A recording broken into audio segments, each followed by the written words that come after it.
আসসালামাইকুম গাইস। এই যে পোনা খিচুড়ি সবজি দিব।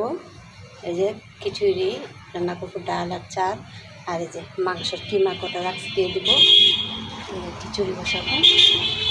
আজকে বৃষ্টি পড়ছে, বৃষ্টির মধ্যে বোনা খিচুড়ি খেতে দারুণ লাগবে। এর মধ্যে মাংস কিমা দিলে তো আরও স্বাদ লাগবে। তো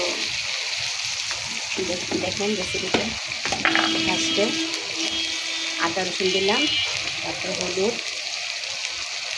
দিয়ে দিলাম, বেশি হলুদটা মনে হচ্ছে। তারপরে দিব আপনার মরিচ দিয়ে মাংসের কিমাটা দিয়ে দিব,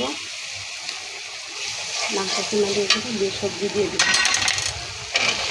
সবজিটা দিয়ে দিলাম, সবজি আর মাংস কিমাটা একটু সিদ্ধ হলে পরে চালটা দিয়ে দিব।